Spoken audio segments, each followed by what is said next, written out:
There we go. Music go down a little. Thank you, Seb.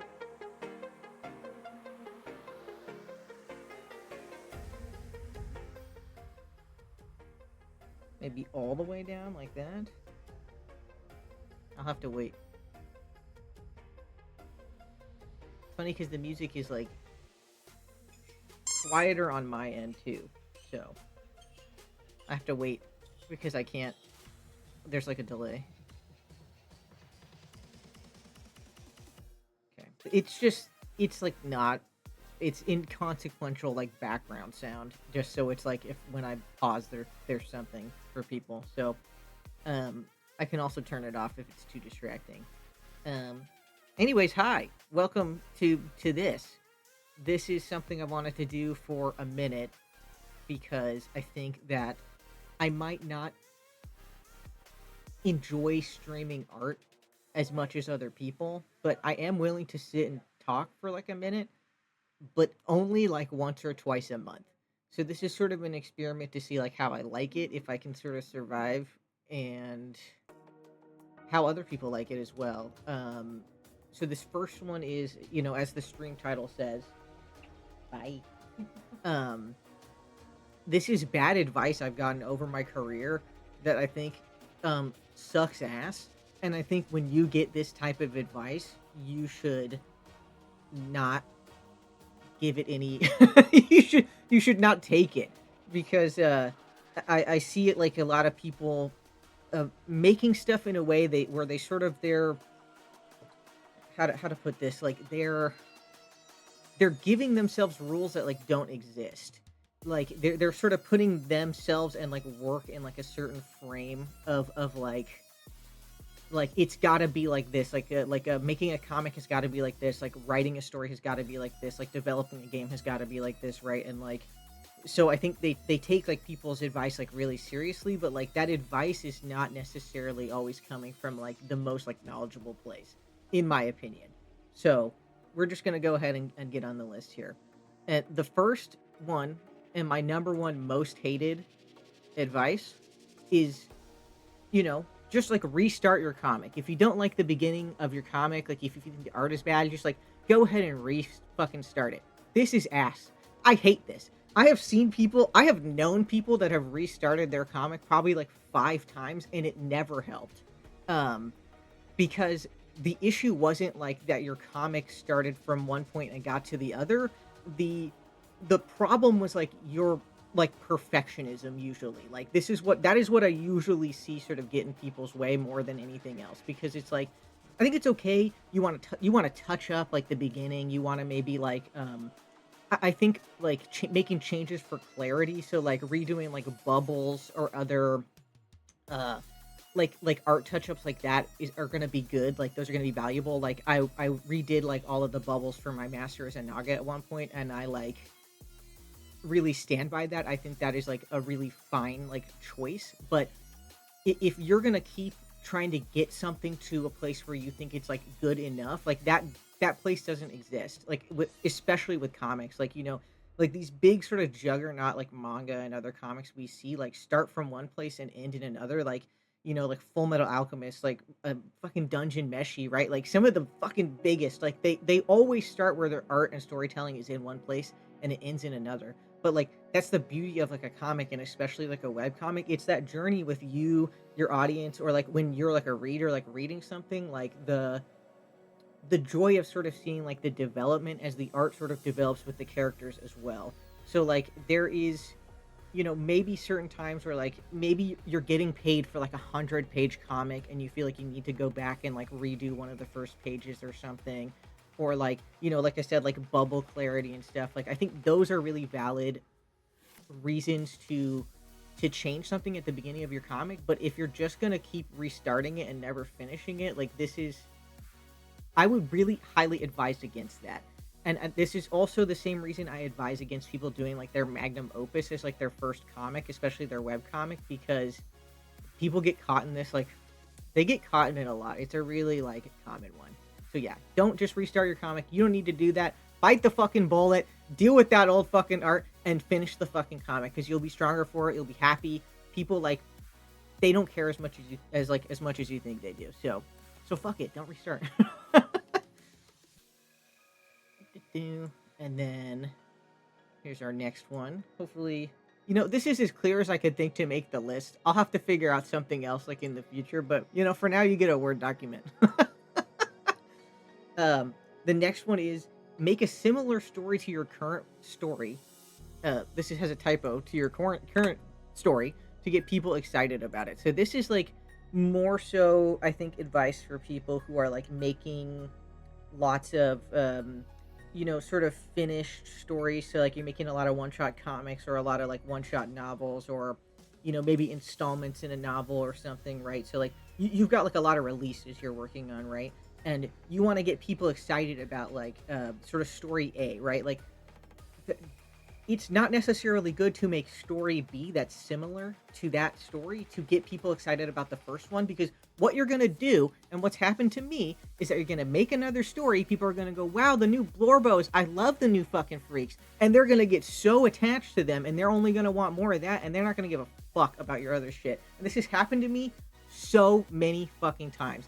So many times. Like, oh my God, I was fucking infuriated when someone gave me this fucking advice, because it's so, in my opinion, out of touch with the way people, like, I hate to say consume, but like the way they engage with stories. Like, this is very fucking out of touch. Like everyone, like, let's say, the Kingdom Hearts heads in the audience, right?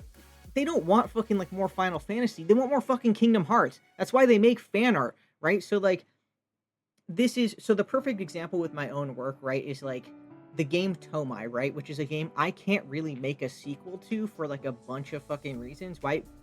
But people want more Tomai so fucking bad. I can't give it to them. God bless them. Can't give it to them. But those people who want Tomai have never ever fucking once read my other fucking comics. It's so rare that I meet someone who goes, "Oh yeah, I found your work from Tomai and I read the other shit." Like it's probably maybe like 1 out of 20 people who I talk to who like say that, because like the numbers on Tomai are huge. If I got the numbers on Tomai I got on other projects, I'd be doing fucking good.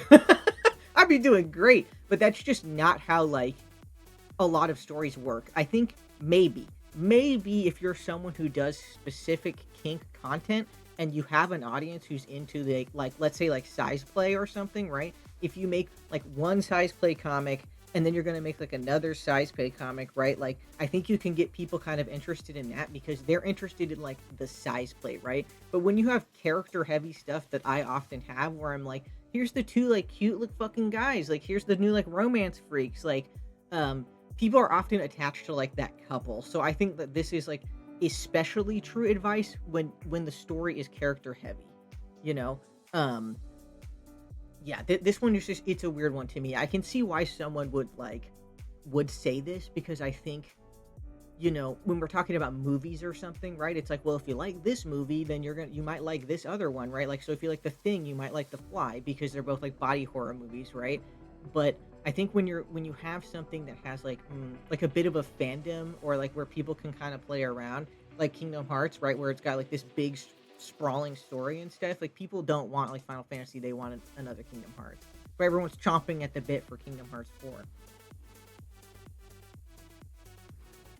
So yeah, so to like spin this into good advice, I would say instead of making a whole other story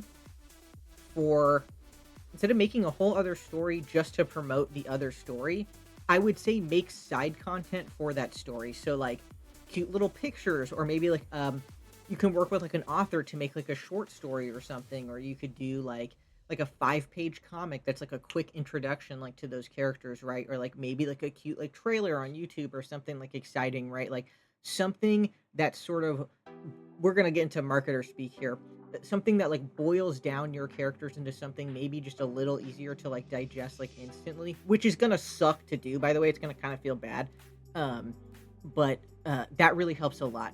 So like, what's helped like Gummy and the Doctor in specific is like really great like kind of one-off pictures of Gummy and Edwin. So like, like a sexy picture of them doing something cool, and then you can be like, and by the way, they're from a very exciting story, and then you like, do this, right? So it's best to sort of like when you're promoting a story, like stay in that lane and focus on like what's good about that story instead of being like, well, people aren't checking out this one. Maybe I'll make another fucking one just to get them into that one. Waste of your fucking time. This advice sucks ass. Don't take it.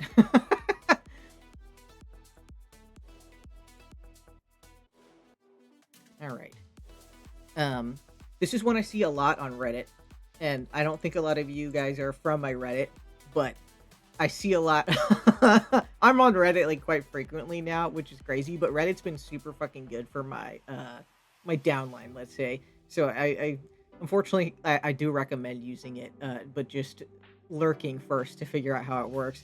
But um, I see a lot of people on the Webtoons subreddit in specific where they're talking about they're like, well, you have to get an Instagram, TikTok, or YouTube following. These are like the big three for them, where they're like, if you don't have followings on these fucking like these socials, like you're not gonna make it at all. Like you're not gonna fucking lies. This is lies. Like most professional comic folk that I know are like not big on Instagram, TikTok, or YouTube, right? Like maybe like someone like the novel girlies who are like amazing, right? But they have like their own ecosystem and like and that's very different from like visual art, right? Like they're doing a lot of reviews and other stuff.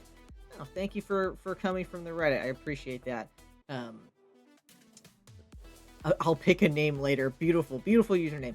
Um, but yeah, people like I think they're stuck in this idea of Instagram specifically, where there was a time where artists could really flourish on Instagram just through tags and stuff, but that was maybe like 2014. So it's been different for a very long time, but people still get it in their head that they're like, people get really like famous off Instagram. Like they do this and that on Instagram, like with art specifically. But Instagram is not an art platform. And I think it's really important to remember that. Instagram is a craft platform or a convention platform, right? So if you do conventions, that's going to be really good because Instagram sort of it mines your data about your location and it's going to feed that to other people, right? Like always remember these sites are evil and they're tracking you forever and none of them are your friends. Ichio was our friend before.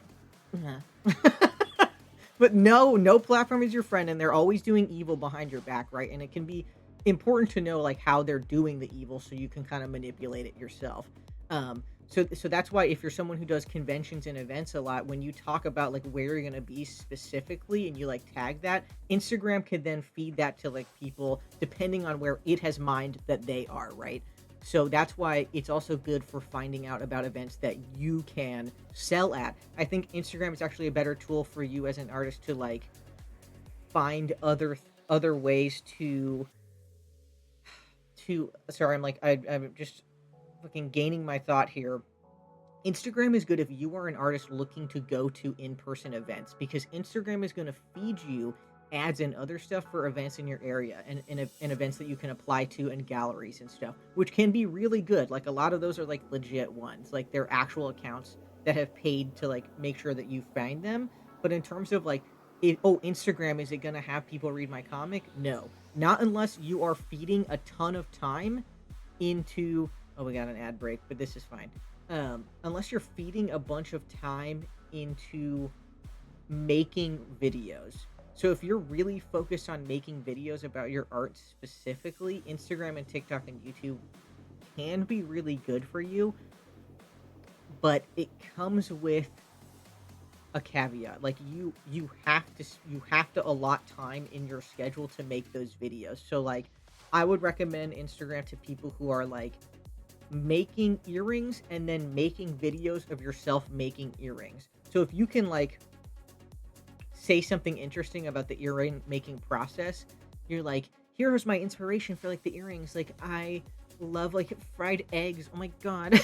My Instagram girl voice. Oh my god, I love fried eggs and here's like why I made the eggs and here's like my reference and like here's how I did that, right? And like then you can sort of link to like the egg earrings like at the end of the video or something, right? Or just like in your profile, like the link in profile thing, right? Like that's going to work really well. But if you're someone who's just like you don't have like the energy to do video, these sites are just sort of they're worthless to you and it is okay to ignore them. I'm giving you full permission to ignore TikTok like in Instagram and YouTube and stuff. Like get an account, like claim that username and just like have it. But Otherwise, it's yeah, they're worthless. Like unless you're gonna spend the time out of your day to make video content specifically for these platforms, because that's the only thing they care about. And it can't just be like a speed draw or something. It has to be like you need to you need to talk about it, and you need to talk about your process, and it has to be more interesting than just a speed draw, because otherwise these platforms are just like built to fucking ignore you. But you don't need them. Like what's much better is to get involved with like your community of whatever you're working on. So for like comics, like maybe getting into the cartoonist co-op, like trying to do like a collab or guest art with like another artist that you like. For like I've seen a lot of novelists, like they make lists of each other's like work to recommend to each other, and then they make like social media posts based off that. And sometimes they do like little review videos on these sites, and people really like that, especially if you're curating really specific um like genres or like titles, right? So like I got a lot of attention on Blue Sky recently just for posting those lists of all the like gay trans mask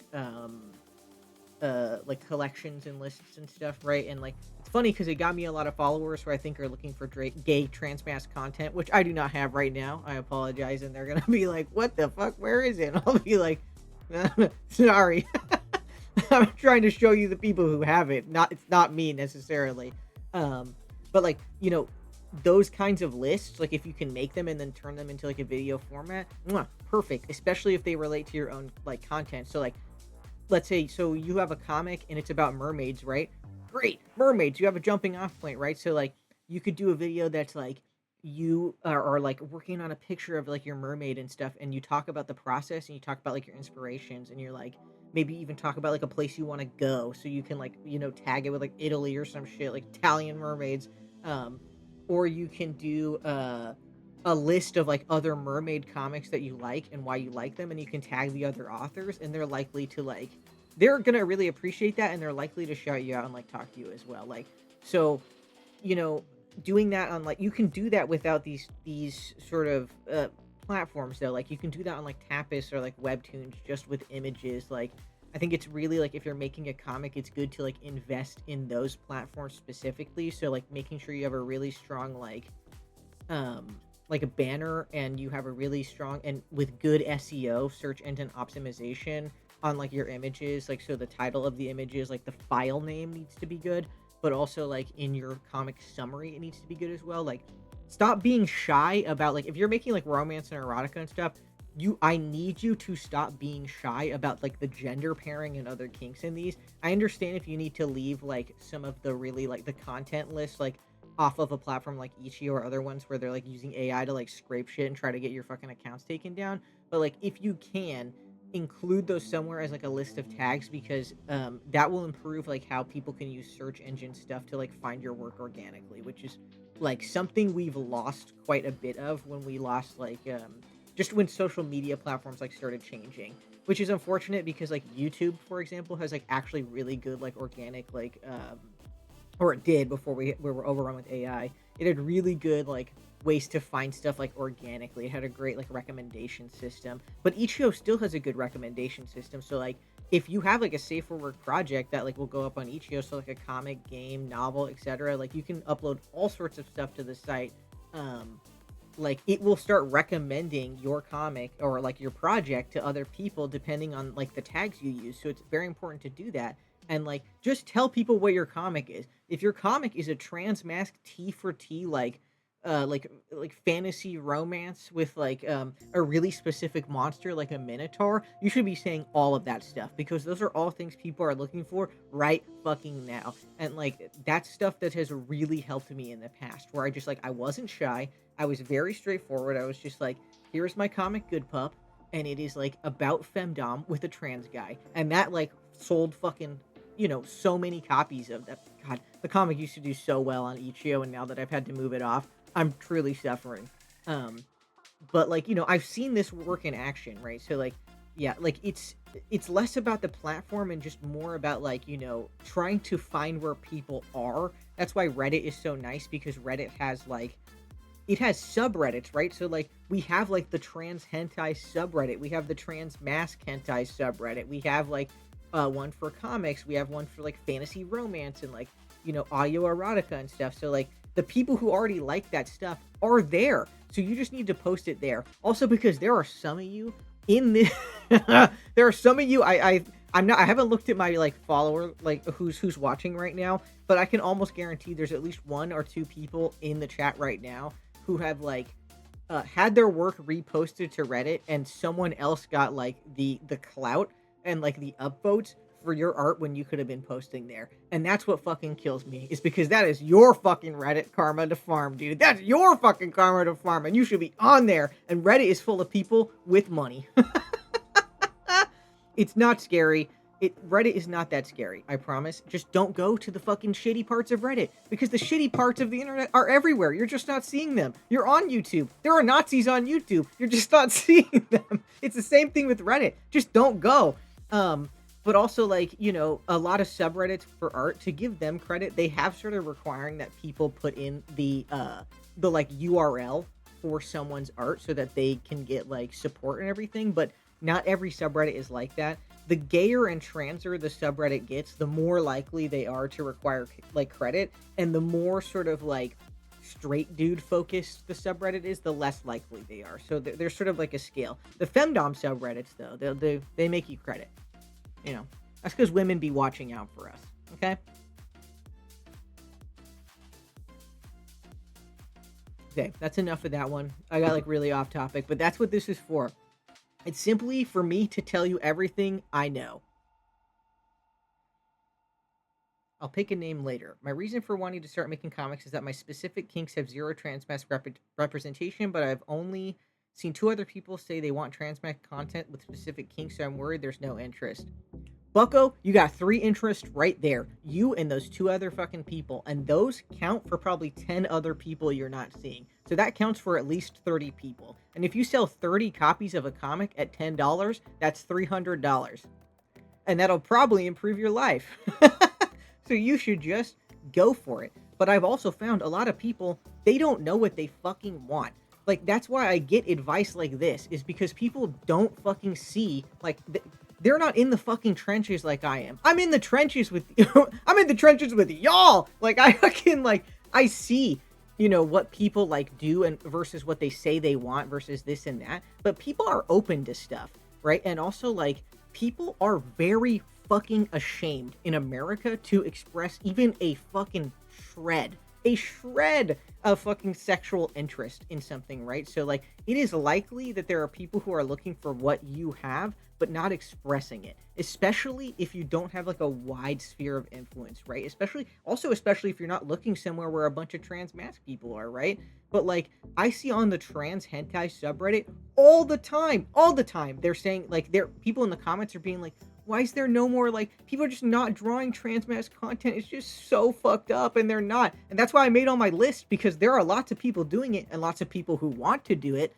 Case in point, like what we're talking about here, right? But like, it's just the 2 things are not connecting yet. And like, there's a lot of reasons why, but like, I think the first step is just to make your thing. Like, make your thing, enjoy the process, like, don't worry too much about it, but also fucking ping me when you do. Because there's lots of people following me who want gay trans masc stuff, and I won't have anything for them for probably like 5 years if my job is still around until then. If I still have a job in fucking 5 years, then like, I got some fucking comics for you guys that are like 2 trans dudes and other shit like that, right? Who are fucking yucking it up, being gay. But at the moment, I just have trans het. That's what I'm focused on, and that's the stuff I'm like really urgently trying to fucking get out into the world, right? So that is all to say, like, I see a lot of people express this where they're worried, like, where's my audience? Where's this and that? You'll find them, motherfucker. And then you'll fucking work with other artists to find them, and you'll tag your fucking things, and you're gonna go to the right places, and you're gonna hand out flyers at your fucking events, and you're gonna make it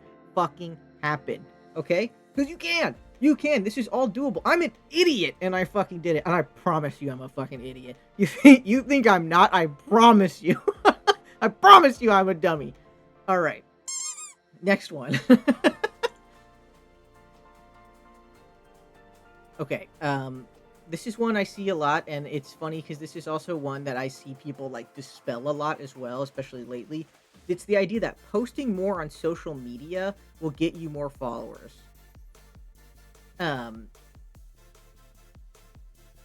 Sorry, there's a question in the chat here. queer agender.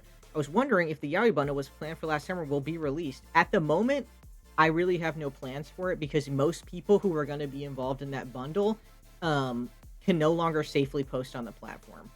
So there's really not a good way. I know like the Sicko selection like just did stuff, but like they're more brazen than I am. Because I really can't afford to put my accounts at too much risk right now because it would be really fucking bad. This is my full-time job, and if I get something like my PayPal, for example, taken away from me, um, it will really hurt me.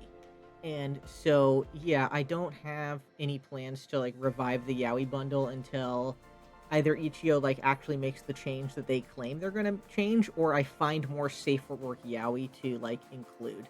Because at the moment, I don't have really any like safe for work Yowie that's worth putting in a bundle uh on Ichio at all. So like I actually couldn't make the bundle because I don't have a project to include. So like I'm giving people full permission. Like make a bundle yourself. If you got something, go crazy. Like making a bundle is as easy as collecting people's fucking projects and like on a list. Like you just make a fucking document. You say I want these 10 like projects in here. You contact those people. They either say yes or no. You add them into the bundle. Boom. That's it. That's it. It's really it's like I think people you're too damn intimidated of each other. You really are. We got to the fucking the gays, all the gays you get online. You got to stop. You got to stop worrying about it. Because like I understand, you got anxiety. There's all this stuff. Like life is fucking difficult. But like I promise you, most people are not that scary, and they're just waiting for you to ask. This is what I've learned. People will be so happy with you if you ask and you like make like the effort to like make like a community event or to make a bundle or something. If you just like if you are the one to just be the guy, be the leader, be the dom, people will love you for it. They're going to be so happy because I never get invited to anything. I really don't. I'm usually the one making everything happen, and that's how I've had to do it to find success. Like I've had to do it. I can't wait for someone to do it for me. So yeah, if anyone listening wants to do a Yowie bundle themselves, go for it. I don't own the fucking Yowie bundle.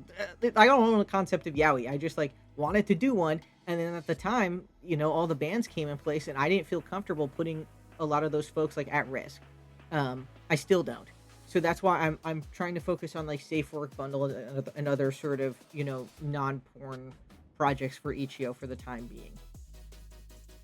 You know, and that's that. So let's get back to the list. So yeah, posting more on social media will get you more followers. There may have been a time that this was true, but at the moment, it is not true at all. And in fact, there's a lot of social media platforms that will actually like punish your account for posting too much. I think maybe YouTube or TikTok are the only platforms that will reward you for a lot of stuff, like daily uploads. But in terms of like, Blue Sky, like in Reddit and other stuff,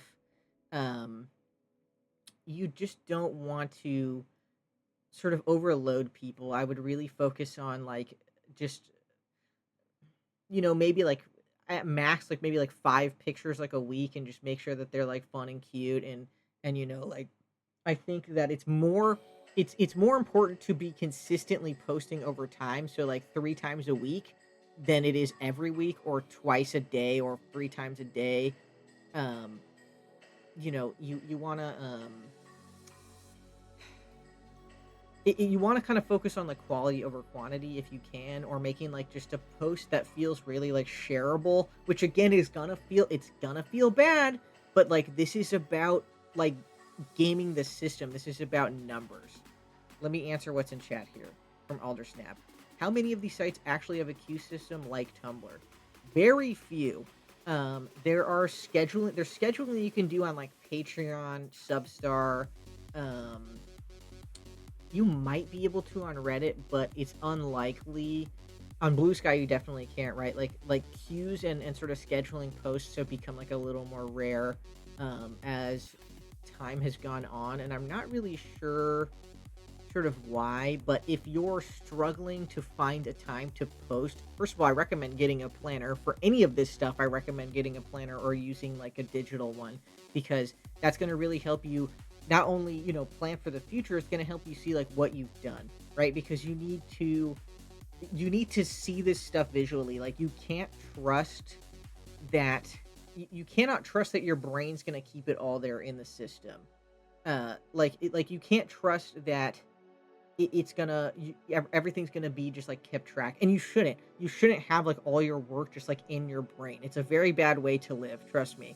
um it should be it should live in this. It should live. It's a little washed out. Hold on. It should live in this. Oh, an orange one, because this is my 2026, because I'm fucking on it, because I'm already putting stuff in here for 2026 because you have to. It should be, I think, ideally. Oh, you can't see that. And it made it all. That was scary. Um, it should be, I think, ideally a daily planner or like a weekly planner, so you can see like the week, right? And so you can make like, oh, thank you for the subscription, by the way. I didn't even see that because I doesn't make a special sound. Um, but like you should, uh, you want to ideally like schedule out time in the week for these things so that it's not something that you're just kind of expecting yourself to do randomly, right? Like, so let's say you pick like Thursday you post on social media, and you don't need to do that any other time. It really is okay just to post once a week, but I think what's important is to try to post once a week a lot of times in a row if you can. And that could even just be posting older stuff, reminding people that your comic is around, doing like a compilation of like panels that you like or something, right? Like it's it's tough because when we talk about social media, right? Like it's the social part, right? So you need to be like responding to people, talking to people, telling them you like their stuff, sharing some of their stuff, but also you need to make like high quality posts. I hate to say it, but this is like it's just sort of the reality of it, you know. Like but it's something that you shouldn't be focused on all the time, because I think most of your time should be focused on like trying to have fun with your art, because you'll die one day, right? So ideally you want to like have like a fun process, but also if you want to make money and you want people to look at it, you do have to sort of have like a game plan for doing this stuff. But also, if you're not planning on making money, then fuck it, you don't have to listen to anything I have to fucking say. You can just draw and post as you like. But if you sort of have I don't want to say higher ambitions, because that's it seems weird. But if you have like goals that you want to reach with your work, let's say, and you have numbers you want to hit and stuff, like it's important to plan that out so you know what to expect. So like my sort of schedule looks like, Mondays I run like errands and I do like house stuff, right? And I take like kind of like a half day. And then Tuesday, right now, this changes depending on the time of year. I do like commissions, Patreon sketches, etc. Wednesday, I do comic pages for Sola. Thursday, and then like sort of the weekend, like is sort of a wash in terms of like I'm posting, I'm like managing, I'm doing emails, I'm working on like Gummy the Doctor or whatever comic or something, right? But like I leave those ones like a little bit more like flexible so I can have like time with my friends, because you gotta fucking live your life too. Um, but yeah, I think if you're like struggling against systems where you would really like to have a queue and you don't, or you don't know when you want to post to social media or like when or why, just write it down in the week to do like one. But don't focus too much on having like a gazillion. Like what you should do is like if you make like 5 pictures in a week, tuck those into like a folder on your desktop or something that's like called like just stuff to be posted or something. That's what mine is called. Um, and then when you're ready to post stuff, it's in the folder. So you just like have it. I have like a probably like 200 images waiting to go public. And I just sort of call on those. But I also call on like backlogged stuff. So it's like, if like say the new Zelda comes out, post like your old Zelda pictures at that time. There's a reason people do that stuff. It's because like it is often quite effective. I think like if you start sort of paying attention to the habits of people who are really like successful when it comes to these websites, you'll probably learn a lot. But yeah, but posting more doesn't necessarily mean more followers. Like having just like quality posts with like focus really helps. Here's another question in chat. Oh, thank you for the sub. Thank you so much. Oh, and a little hype train. Oh God, you guys deal with that. Whatever you want to do. Uh, uh, how do you balance with personal/home matters? Like if something happens in your Oh Lord, it's making sound. Um, how do you balance that with your home slash personal matters? Like if something happens in your personal life that keeps you from having more time to do things, etc. Um, I think you just kind of have to take that time, but also this is why having like okay, so yeah, it's tough because it's like I think if you have a personal emergency, you're just gonna have to take that, right? But also if you have a lot of stuff like you have like a job or you have a lot of things like in your personal life and stuff, like I think it's tough because you do have to kind of like you have to be a little forceful with carving out time in your life. I'm very lucky that I live with my partner and two roommates, so there are lots of days where they can take over cooking, but then I also have days that I cook or I do the dishes, right? Like we have like a rotating cycle. So like I hate to say it, but if you have someone in your house who physically has the ability to cook but just hasn't, you should kind of bully them a little bit and be like, it would be really great if you could fucking cook. Because if you're doing the cooking and someone else in your life has the time and like personal, like they could do it but they're not, like that is really frustrating. And I've had to deal with that with stuff before, where it's like, you know, making sure like in your home, your household, like all of the stuff was sort of equally distributed, and you will have to like put in your stuff, right? But I think too, like, um oh, Lord, how to say this, you guys have to play less video games. You're just gonna have to. I see the amount of hours people put into games. Oh my god.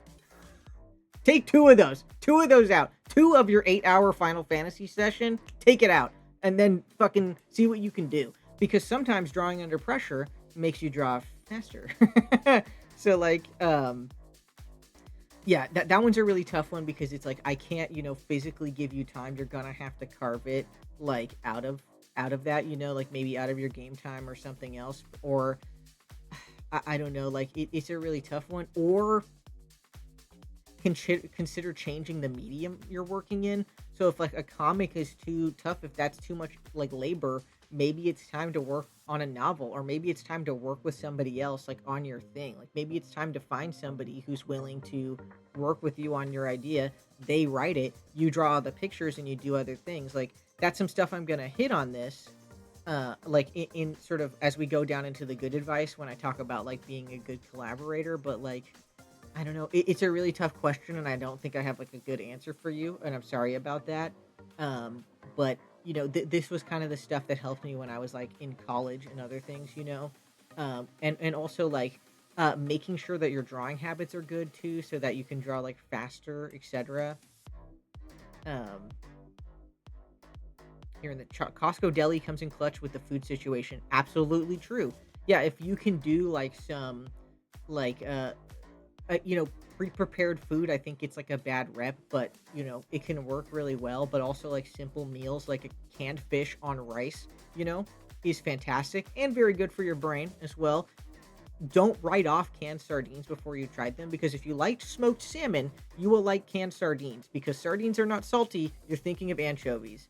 Um, uh, but yeah, it's I think I live like a decently like privileged and cushy life, just because I have lots of like support, in my life for doing stuff, and I don't have like a child. This is my job for now, because that might change depending on what corpos want to do to me. But I think that like I think kind of slowly but surely you can kind of make things work for you, and it might just be about like sort of yeah, carving it out. I don't know. Honestly, fucking email me and maybe we can talk about this later and I can see what I can do for you, because also like I'm willing to just like if you guys just need like a shout out for something, just at me. Uh, Genuinely.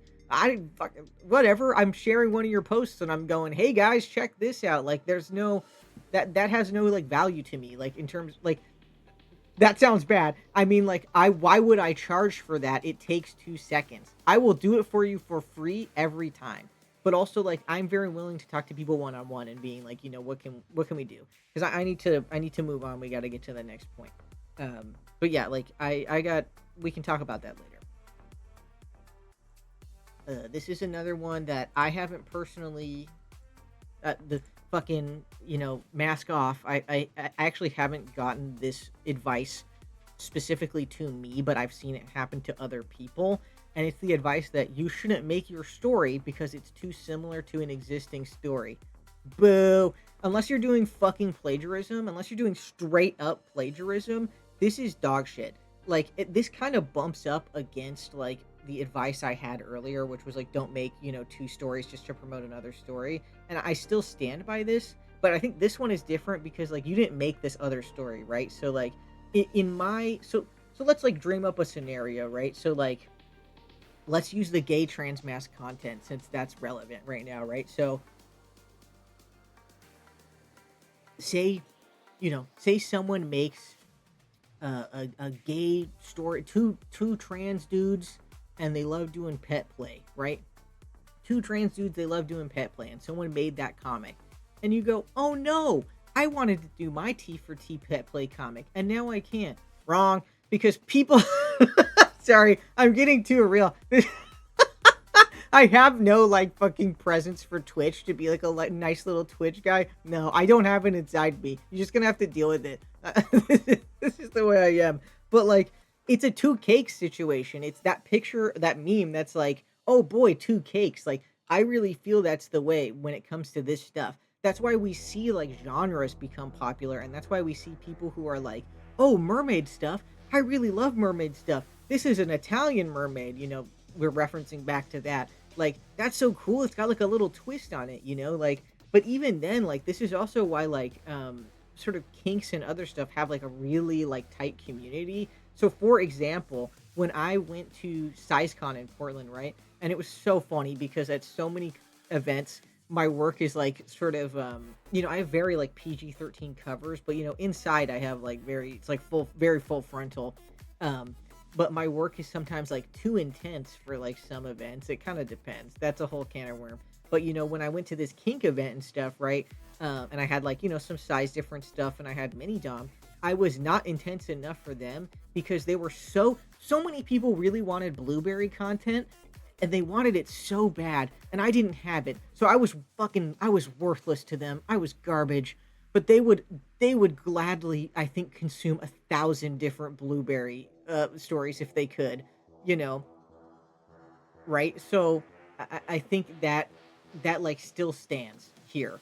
And I think like, if you want to make like your anything, your like, your Minotaur fucking comic, you want to make your Goblin thing, right? Like, I think, these things are kind of a staple, like, because of that. I think it's okay, if there's other stuff that like looks similar to yours, like, be careful, don't like plagiarize, right? But I think this is okay because then you can create that system, like the novelists do on Instagram and stuff, where they have these lists that are like, here's all the mermaid stories together, right? You can be one of those guys. Now you can be one of the mermaid guys on the list, like that's what I like to do and stuff, right? Like, I purposely seek out comics with other like satyrs or like witches in it because that works really well if I can do like a guest art or like an art trade or like a cross promo of some kind with that comic, because that's a whole other audience that already likes witches and satyrs, and now they can read my comic. Boom, perfect. um it's a tried and true. It really is. This is why bundles work. This is why people do like recommendations. Like, oh, if you like The Thing, watch The Fly. Like that stuff, like all interconnected. Like, it really works. So yeah, don't get discouraged if someone else is doing something similar to you. They are not your enemy. They're your cousin. They're your friend. Like, they can be like a colleague, right? Sometimes you're gonna run into dicks who don't want to, but fuck them. Just leave. Because there are plenty of super nice fucking people who really want like community and to do stuff, because like we're quite disconnected with the way social media is. And I've only really seen like the novelist community and parts of the comic community like really come together to mesh and try to make like these cross promos and other things like happen.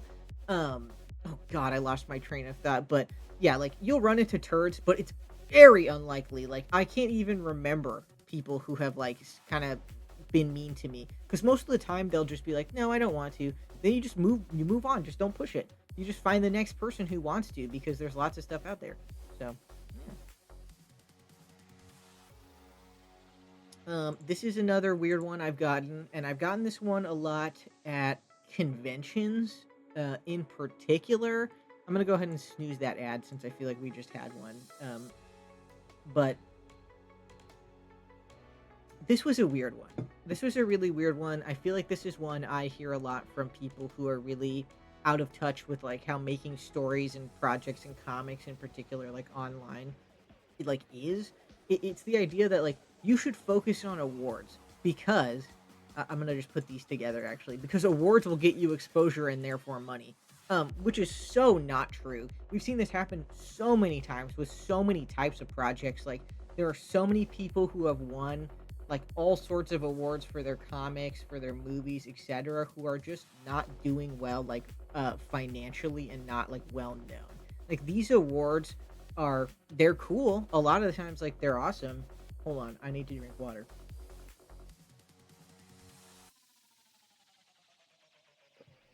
This is not me being saying like, oh, you shouldn't apply for awards, you shouldn't do all of this because I think it could be good and it can get you exposure. But most awards, most other stuff like doesn't get you like there's no monetary gain in those, right? Like you can get like a really cool like sticker to put on your book, right? But like are you even making a book? Like are you even going to be in stores? Like is that going to be like relevant to you, right? Like why should you if that's not going to be relevant to you, like why should you be chasing these?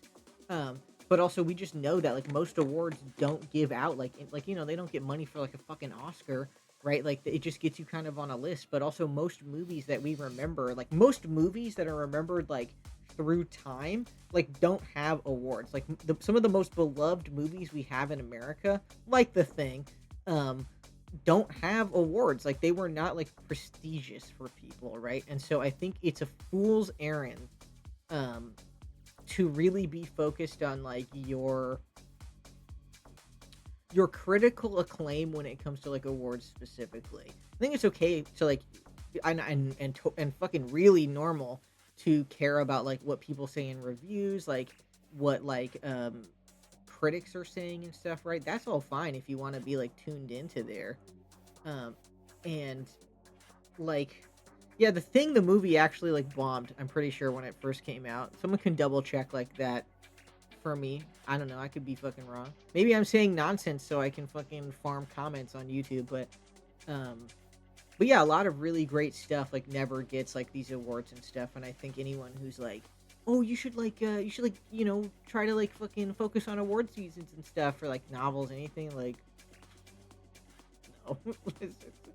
it's eh, it's just advice from someone who's like not in the field. And also I think like you don't want to make a fucking like Oscar bait, do you? You don't want to be the Oscar bait guy, do you? Like you don't. You want to make like your comic that you love and like means something to you. I got the second water bottle on lock because I'm trapped. Because the blue screen behind me is really fucking tall and the bed is right there because I'm in my room and not downstairs where Niku has a fucking ton of room. So I was like, Niku, you have to bring me Snoopy water so I don't die. Okay, here's another one that I hate and I got a lot in art school, and I sometimes get in emails. And it is that you should always be professional in the face of everything. And when people say this, they mean like when someone's like harassing you online and like calling you a piece of shit and like fucking calling you slurs and stuff, like you should be like professional on that moment, and you like shouldn't react. You should just like be a professional about it. You should just like you know pull up your fucking bootstraps. And it's such this is ass. This is so just like to me, this is people really speaking out of like it's such corporate fucking speak, and it's so. I think it's diminishing to people who are like really sensitive. Like I'm quite sensitive, and I've had to work on that. Just hearing people, seeing what they say, and everything, right? But I think that if someone says a slur to you, I think it is normal to be upset by that. And I think maybe we shouldn't expect people to kind of just take it on the chin, especially when you are white and telling this advice. I think it is quite bad. Um, oh, sorry, ads are on. Uh,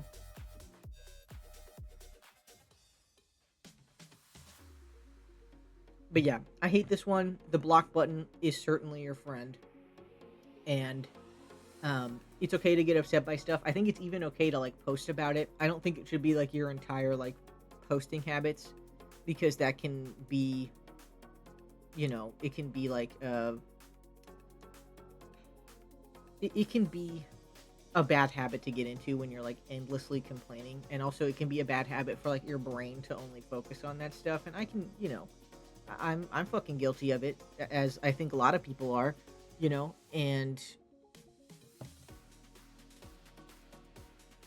yeah, I think that might be all I have to say on it, because yeah, fuck them. If they're mean, they're fucking mean. It's okay to complain about it a bit. Don't try not to make it too much of a habit, because it can really like consume you. I'm working on this one myself, trying not to get too focused on like the nonsense, because there truly is more good than there is nonsense. Though there are also a lot of people who are just not saying anything at all, and it's so not the time. Like, I think now is the time to be like so fucking loud and proud about stuff and let people know. Especially because I've noticed a lot of people are telling me, they're like, wow, DCS, like, you made all these lists. It's so nice. No, it's not. I didn't do shit. I didn't do shit. All the people who fucking drew and wrote those books, those gay, beautiful books, they're the ones who did something. I made a list. It took me 2 hours. Like, 2 hours is nothing. like, like for me, for like my work day, right? Like, it's fine, right? But it's like, I want people to be using that time telling me, like, I appreciate the like, thank yous from authors and stuff. I really do, and it's nice. And it's not like nobody's doing anything wrong. It's not like a bad thing. It's just like, I am not the person you should be focused on in this moment. I think that attention should be going to the artists who, um, I have pointed out in my blog posts are not getting attention. So, yeah, I'm gonna wait until ads are done to get started on this next one, in 50 seconds.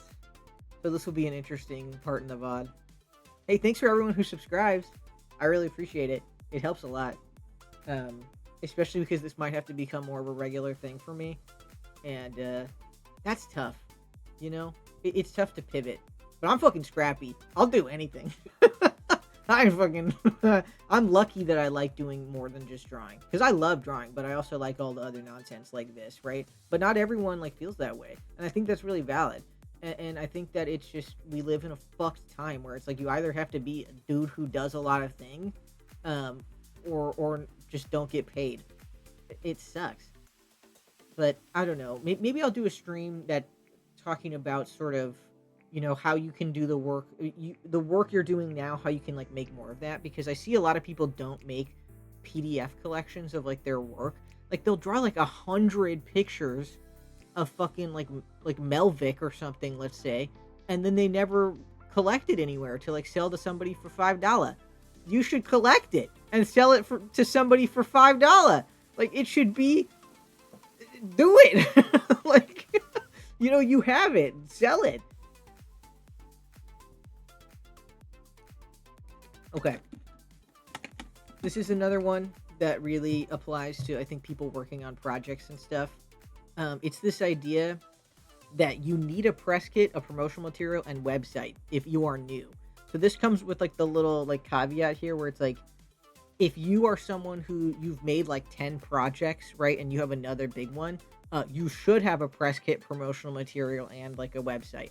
But if this is your first ever like novel, webcomic, etc., like I think having maybe a website is good, especially like just with how everyone, all the censorship and other stuff, how they're trying to like sort of take away like everything we have. I think that could be good, but I don't think it should be your first priority, because I think a press kit and all this other stuff are really specifically for people who are like either trying to get a lot of views, and like that's, views, wanting to have attention on your work is not bad. Fucking keep that in mind. I'm not saying anything of this is bad. I would never say wanting to make money is fucking bad, because we live in a fucked society and you should get your fucking cash.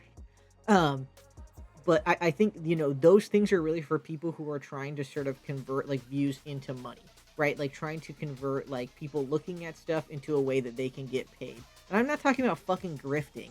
I'm talking about like, people look at your blog post and it's relevant to like your game, and at the end you go, and then hey, check out my game, right? Like it's a perfectly fine way to fucking do it. And like, if you have a new project coming up that you spent a lot of time on, right, and you want to people, so you made a game and you want to charge $20 for it, well, you should, really make it a priority that your marketing stuff like looks good, and you have a website that people can land on, and a press kit and promotional stuff so people can write reviews. But if it's your first game for a game jam and it's like a 30-minute game, don't worry about it.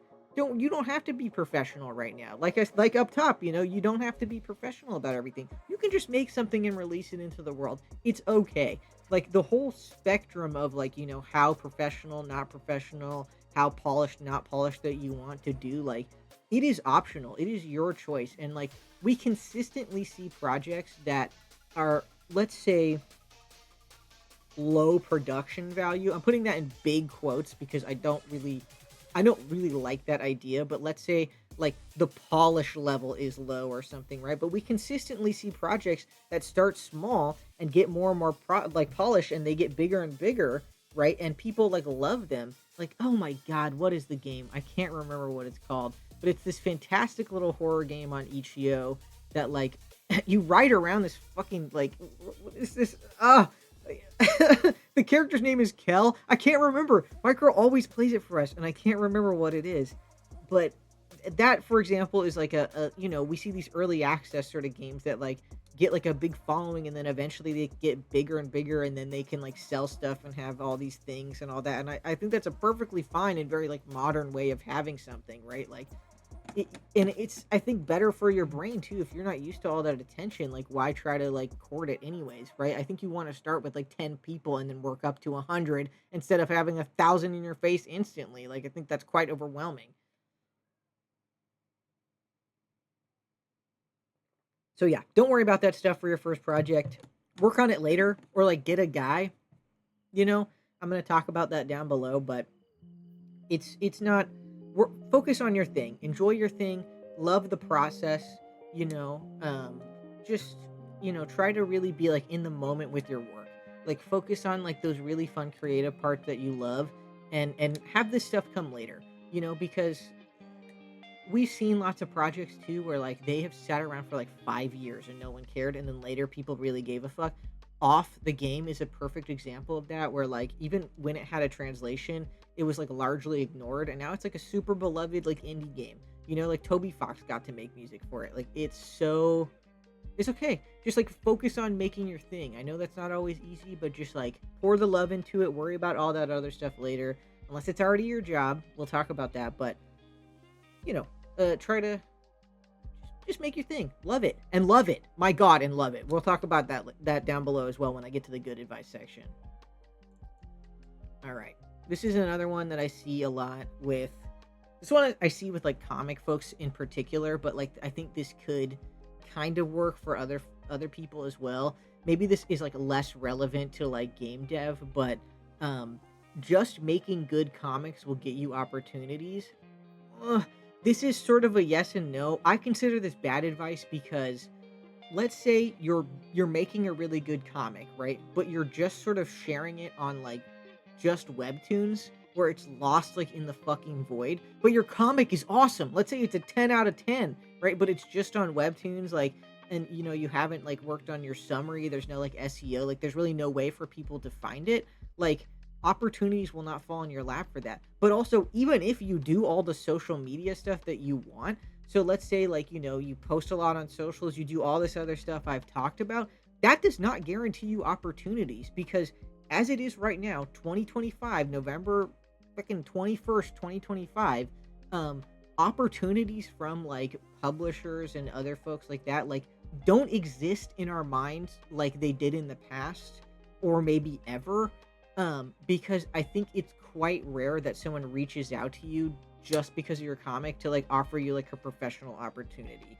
I think it's more likely it's going to happen to you if you went to a college that has connections like CalArts. And this is not me hating on them. It's just like that is the reality we live in, where it's like when you're close to people who have connections, like things are likely to happen. But when you're an island, things are unlikely to happen. And just having a really good comic does not guarantee you like a publishing deal. It doesn't guarantee that like someone will ask you to draw their comic and stuff. And maybe that's not even something that you should like really even want um for various reasons. But yeah, it's gonna take more than just making a really good comic to like make stuff happen for you.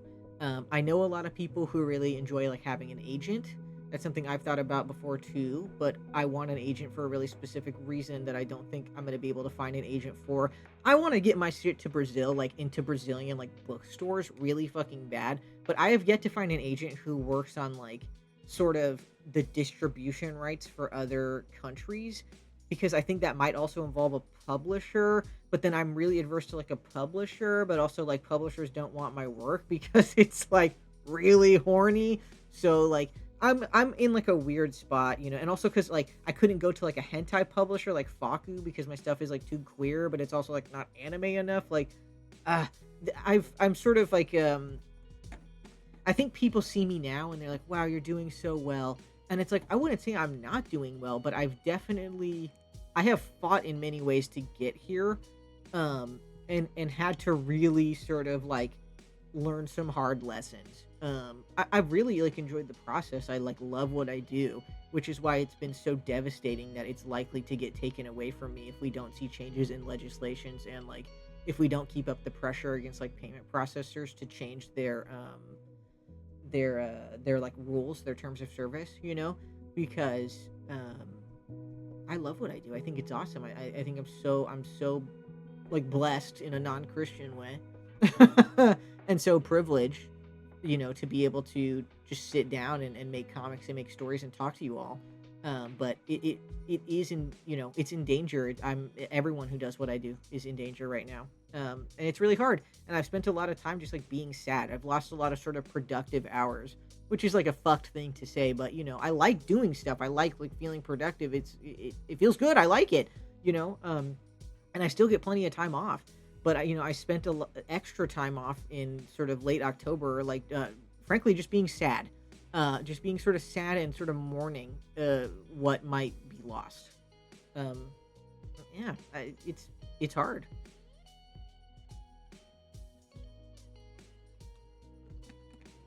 That's all to say. Do make your comic and try to make it good, but don't worry about it too much. So that kind of goes right into um, you need a publisher, and I think a lot of people in the I think you know having a publisher can be very fruitful for people who want certain things taken out of their hands, but I think everyone I've talked to personally with a publisher hasn't been happy with the amount of work the publisher does in terms of marketing, etc. A lot of publishers nowadays, and this is sort of this is my own experience, but also hearsay. Not hearsay. That's not the word. I hear it on the grapevine. I don't fucking know. I heard it. Um, it is publishers do less marketing for you now because they think that you can just do it all on social media, which, as we, you know, kind of touched on, is not the truth. Because doing it on social media takes a bunch of fucking extra work. Like, in my mind, a publisher should make you a very cool trailer for your comic and stuff. That should not be up to you.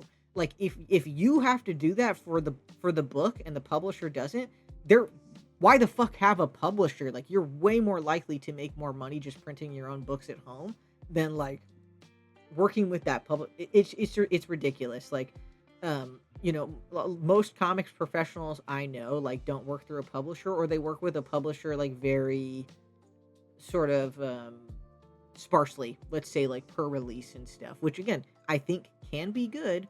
But I also think like if you're just starting out and you want to, you know, make like a 20-page comic, you can do that. Like it's probably like maybe like $200 to get started with that if it's like in black and white, maybe less.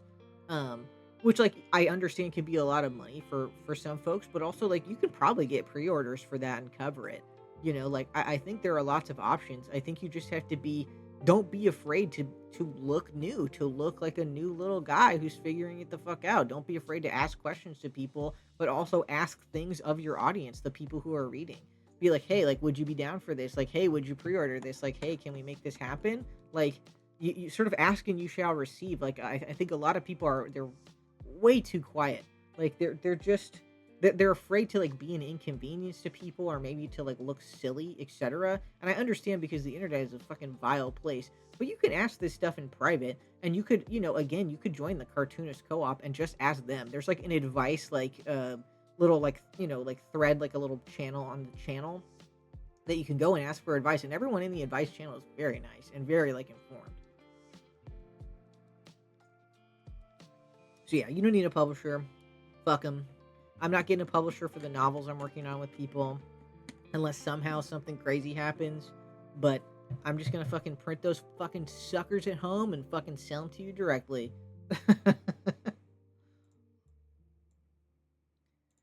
This one I see a lot, and I see a lot of people imposing this on themselves. This is sort of like self-given bad advice, and it is waiting until you're good to make your comic.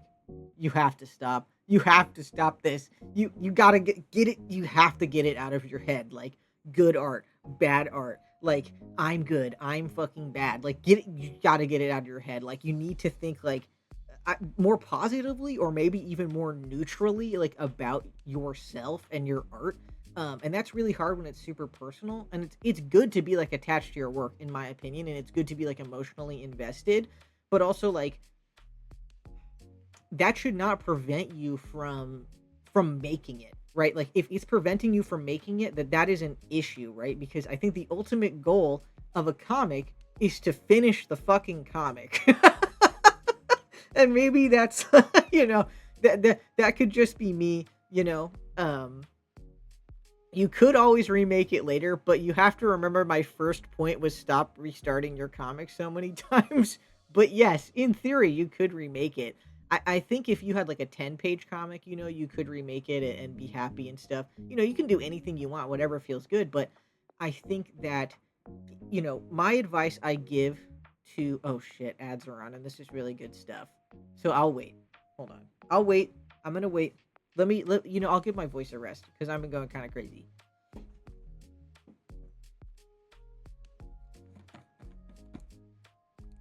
Tell us a joke? I don't have shit. Maybe I have something.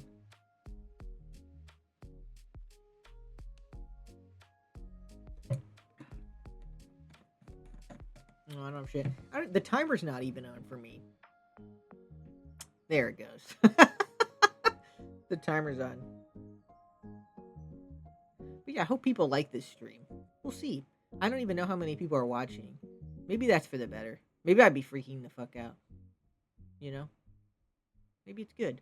I think too, if people like this format, I might start interviewing people on the stream because I really liked doing that with the Gummy and the Doctor cast, and I think it could be a good way to like showcase folks. And there are a lot of people I found there are a lot of people in the cartoonist co-op who are like very well spoken, and I think it could be cool to like hear like what they have to say about like their career and other art advice. Because I do see a lot of people like really wanting advice. They want to hear from people. They want to hear like behind the scenes, and they don't want to hear like a social media take on it, like because there's a lot of like kind of grifting around like advice giving, right? And they kind of just want someone to be like honest. And I hope I've been that. I've not lied to you. I can't. I wish I could lie.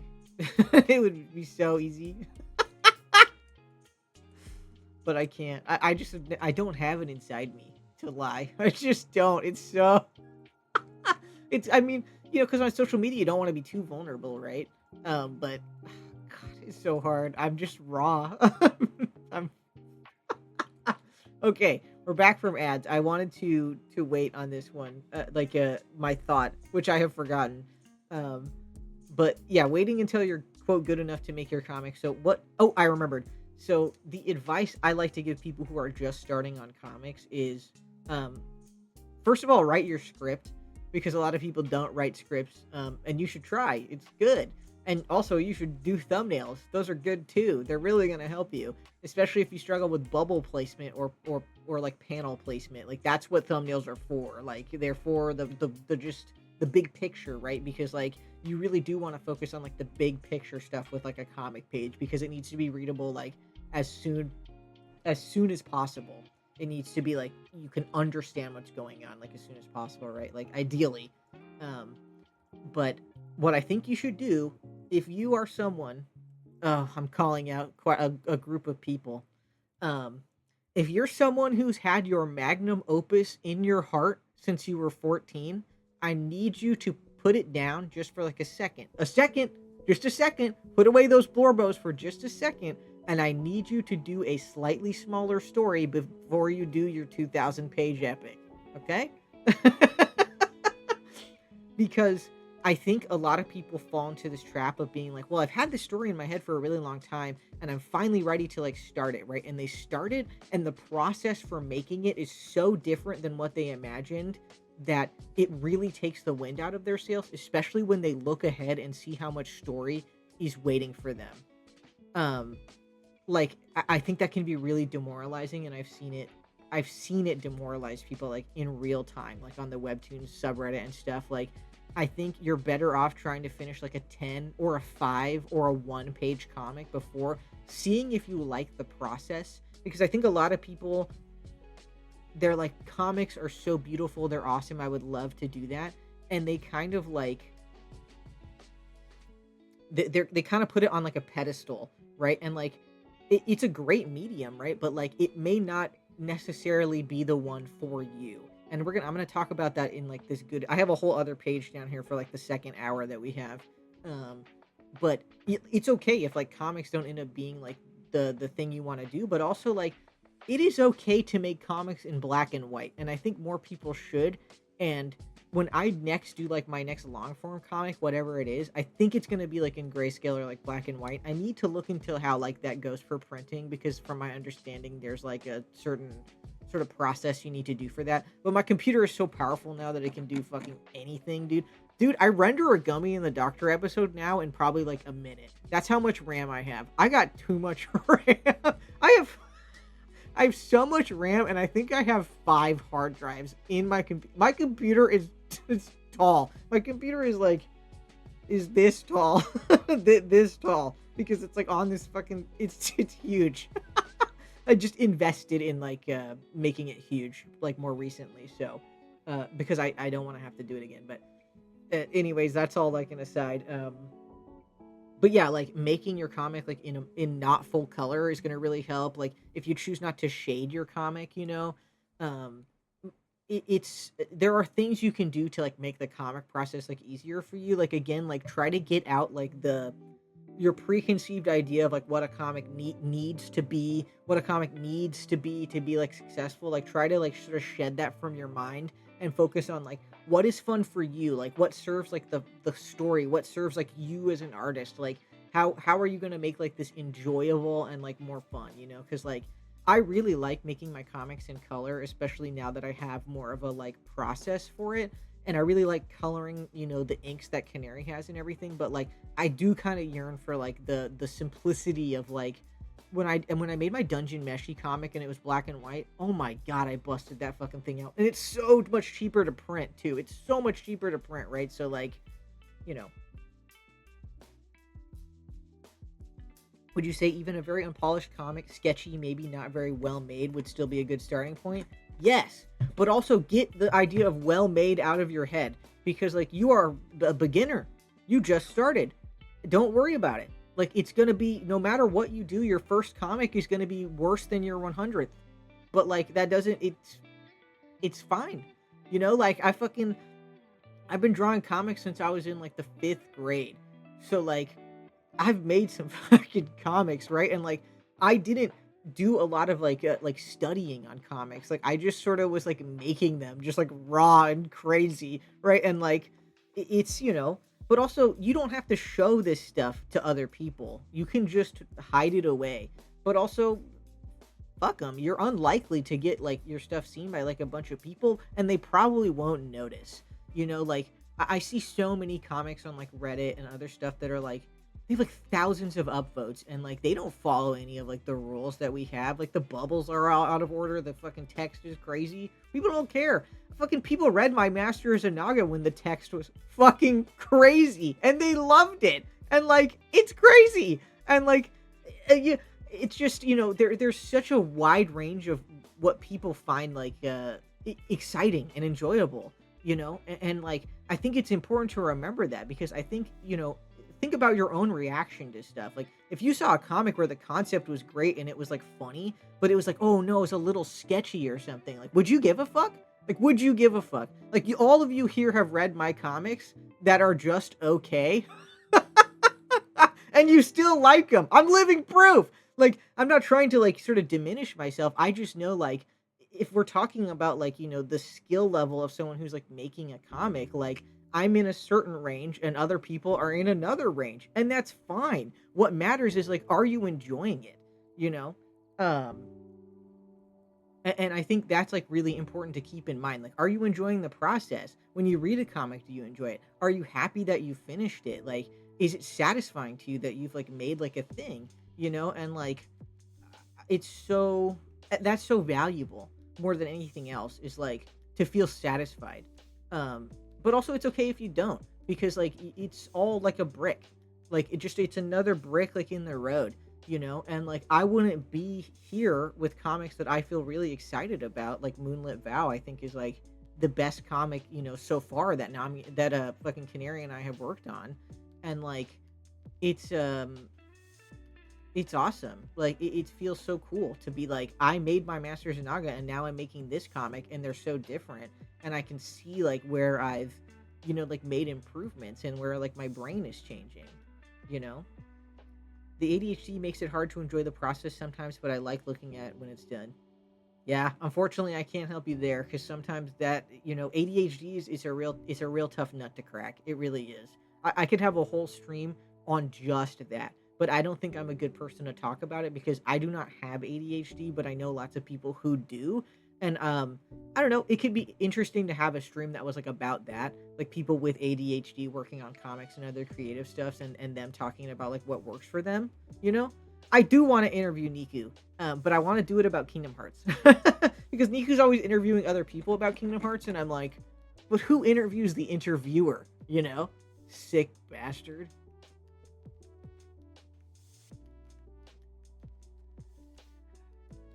Okay, I am gonna stand up for a second and go to the bathroom really quick. But then when I'm back, we're gonna do the second half of the stream, which is I'm gonna talk about advice I think is good, and I've talked about some of that here, and it's gonna be we might go over some of the same points, but the next half will be more positive. So I'll be right back for that. Let me. Oh God, it's on my tablet. Oh Lord.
Oh my God, the music's not showing.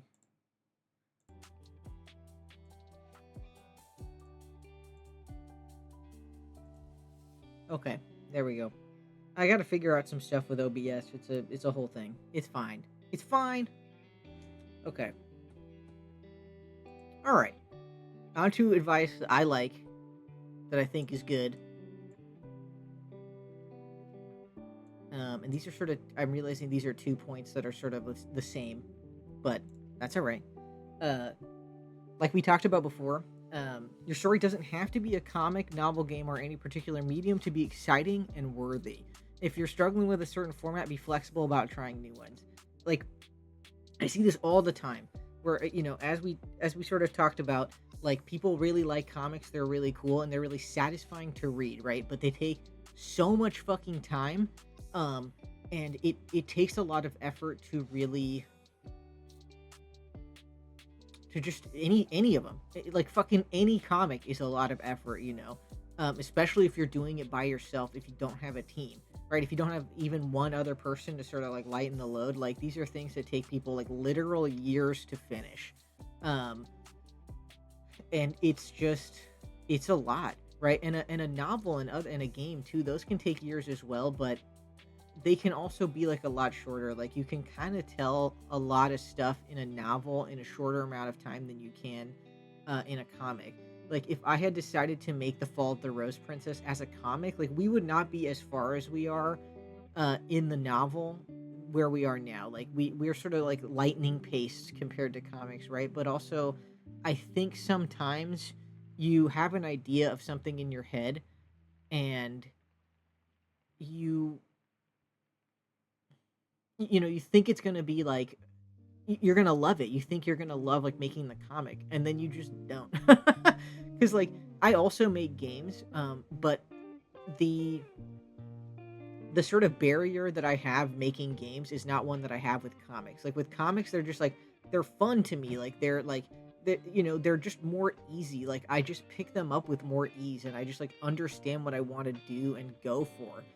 As opposed to like a game, like even like a kinetic visual novel, can sometimes be, well, I don't know. A kinetic visual novel is quite close to a comic, so it's not too bad. But as comics get more complicated for me, like, it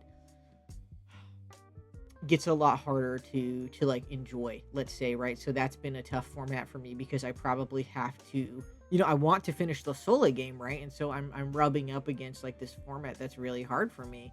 And I also just don't enjoy like writing a novel as much as other people do, and that's why I'm working like with a novelist, but again, like, that's stuff I can like improve on, right? Like, if I wanted to make a novel, like, I could improve, you know um, so I think it's good to like fiddle around with the format, like, be kind of open to stuff, right? But do consider the format when you're making something, because a story that works for like a novel might not work for like a comic, might not work for like a game.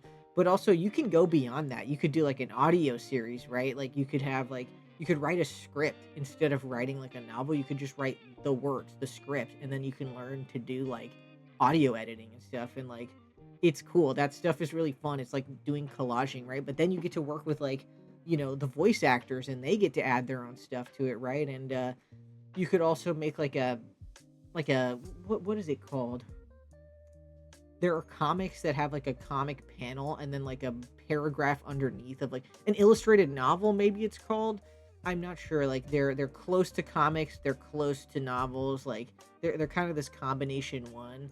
Um you could do like an fucking like an ARG on YouTube. Like, you can do like an audio book. Like, you could do, I don't know. I think there's still a lot of potential for stuff, and there's a lot of potential for like fiddling with the way that things are, and the way that you present it, that you could really enjoy. Like, I wouldn't be too concerned about the format unless you know that you love working in that format.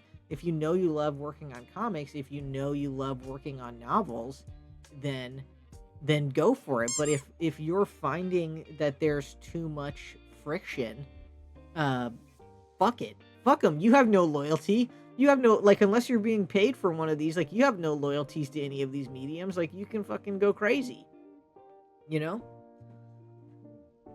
I'll wait for the ad to end for my next thing. But yeah, like, I think, people can get kind of boxed in with what they want to do, but it's okay to, it doesn't reflect on you in any way to just change the format. be like, oh, I'm actually enjoying making a visual novel more than let's go for it. And keep in mind too, visual novels are way more than just dating sims, because I think a lot of people get it in their head. It's like, oh, it's got to be like a dating sim. It's got to be this and that format.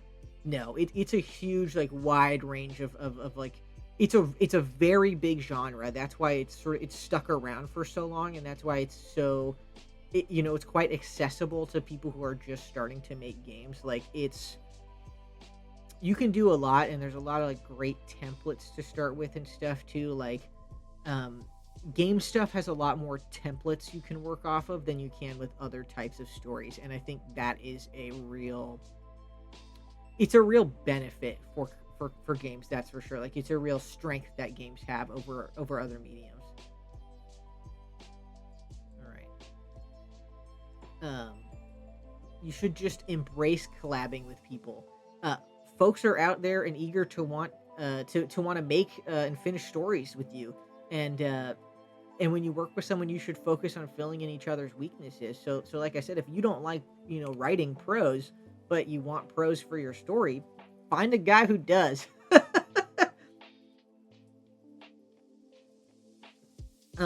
I famously like don't like inking my comics, so that's why I got Canary to start doing it.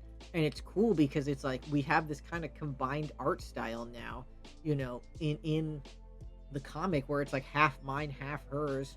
Um, and she loves inking. It's so easy for her, right? And I love like sketching and doing the colors and like the layouts and other stuff. And like I'm much better at like making sure the project gets like done, and we do our marketing and everything. And Canary's better with like a lot of really great like creative ideas. Like Canary does a lot of the poses and sketches for like some of my like nicer illustrations and like covers and everything. Like Canary's really good about that, where I'm good at like some of the stuff that Canary like struggles with, let's say. So like we complement each other very well, and I think there are lots of people where they could find themselves in a situation like that. So like if you like doing something, so you like inking or coloring, um try offering that to someone on like a small project and like seeing what happens.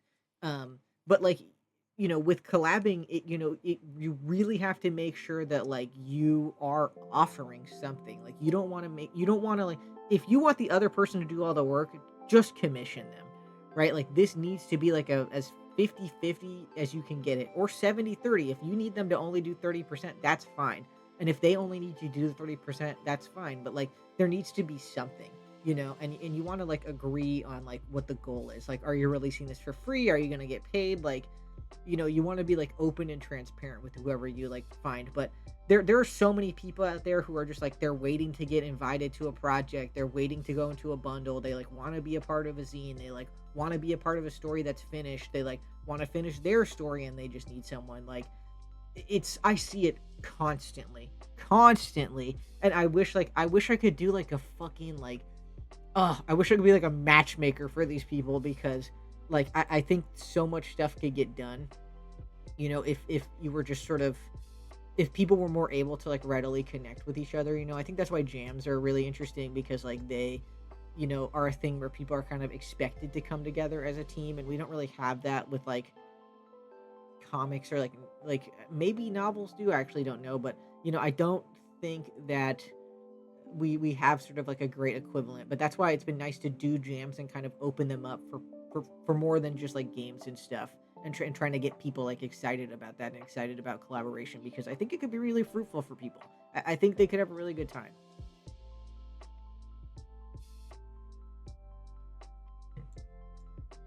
That all said, don't push it if the vibes are off. If they feel bad, don't. And if someone says no to you, don't push it. And if you're just finding that you're not agreeing on stuff, and you kind of think the person is not really putting in what you want, you can either like choose to finish that project, or you can just be like, hey, it's not working, and just try to be like polite and transparent, because you don't want to get yourself stuck into a situation where you're miserable. Like that would be like I think the worst thing in terms of collab. Like unless this person is like paying you, like if you're doing a free collaboration with someone, like if the vibes are bad, just yeah, hit the bricks. Um if shit sucks, hit the bricks. Because yeah, you just, and that's why I specifically advise starting on smaller projects first, because it just you can sort of, you can figure out those vibes, right? Like doing like a 5-page comic with someone, doing like a one shot, like, like 5K words, like novel or something, like it's you start small, like get to know this person, do stuff. Like I think it's good if like you find this person either through like you like their work previously and you like connect with them, or you make like, I when I made my oh my god, when I made my web page on my website that was like, hey, I want to help people do their trans hat work and stuff, like I got so many replies for that, and so many of them could not read, and that was very funny because people kept asking me to do gay shit, and not like that. My god, that sounds bad. Gay stuff. They kept asking me to do like gay work, and I was like, hey, this is the one time it's not queer. I'm very well, queer in like a, you know, it's so complicated, but not two dudes. Let's say I was not doing I was not looking for to do work with two dudes, and people kept asking me like, oh, you want to do like trans with two dudes, and I'm like, het is in the name, we can't. So I had to like clarify and all this stuff, and it was crazy. But I also had a lot of people who contacted me, and they were like, well, my story's gonna be done in 3 years, and I was like, then I'm not drawing your cover for 3 years. Contact me in 3 years. I'm not gonna make it ahead of time. Like I only get invested in projects. I've learned this the hard way. If you can sniff out projects that are gonna get finished and aren't gonna get finished, that is a very valuable skill. Like it is good to ask for people. Like I think it's fine if you want to work with someone where it's their first time, it's your first time. That's fine. Like it's there's nothing wrong with starting out like and not having anything. That's not what I'm saying. I'm saying if someone says they have a story that's very, very long and they're not going to finish it for 2 years, it's likely that they're right, and you shouldn't make something for them for free until they're closer to completion. I think it's okay to just be like, hey, like I'm still open to that. Just hit me up when you're closer. I have like a few projects that are like that. Um, yeah.